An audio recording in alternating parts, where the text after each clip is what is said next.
Hello everyone. तो आज हम नया टॉपिक के साथ आए हैं। टॉपिक का नाम है रेगुलेशन ऑफ रेस्पिरेशन। ठीक है। Human being have a significant ability to maintain and moderate the respiratory rhythm to suit the demand of the body tissues. इसमें कोई दिक्कत होगी नहीं। This is done by the neural system, a specialized center present in the medulla region of the brain called respiratory rhythmic center is primarily responsible for this regulation.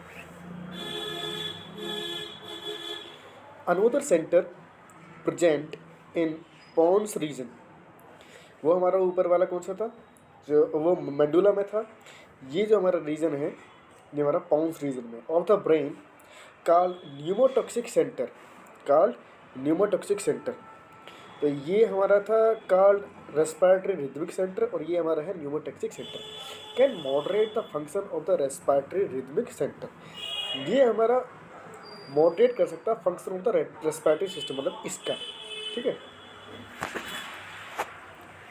Neuro signal from the centre can reduce the duration. Reduce, ये question आता है कि reduce करता है फिर मतलब ये increase करता है the duration of the inspiration and thereby alter the respiratory rate. फिर थर्ड नंबर का है chemosensitive area. Chemosensitive is situated adjacent to the rhythmic center which is highly sensitive to the CO2 and the hydrogen ion. तो ये हमारा hydrogen ion और CO2 के लिए sensitive होता है बहुत ही ज़्यादा। इंक्रीज इन दीज सब्सटेंस मतलब कि CO2 and H+N can activate these center which in turn can signal the rhythmic center to make the necessary adjustment in the respiratory process by which these substance can be eliminated. Receptor associated with the aortic arch, जो होता है heart से जो निकलती है attic arc ऐसे इस तरह से। तो aortic arc and carotid artery also can recognize changes in the CO2 H+ concentration and send necessary signal to the rhythmic center of the for the remedial action.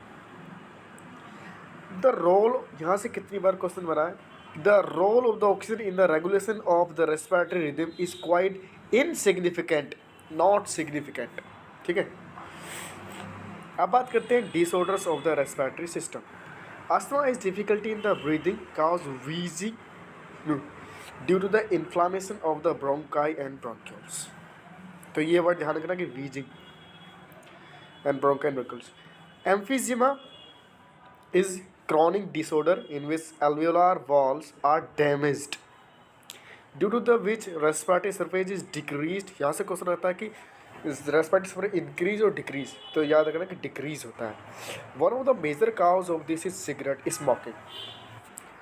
Occupational respiratory disorders in certain industries specially those involving grinding और stone breaking so much dust is produced that the defense mechanism of the body cannot fully cope with the situation। क्योंकि ज़्यादा अगर थोड़ा बहुत exposure हो जाता है तो बॉडी उसे कप अप कर लेती है, लेकिन ज़्यादा अगर होता है तो फिर उसे कप अप नहीं कर पाती।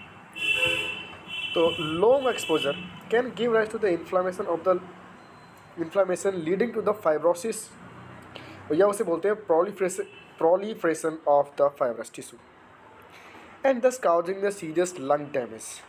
लंग डैमेज किस में होते हैं हमारे ऑक्यूपेशनल रेस्पिरेटरी डिसऑर्डर्स में। Workers in such industries should wear the protective mask. ठीक है, मिलते हैं फिर नेक्स्ट वीडियो में, तब तक के लिए बाय।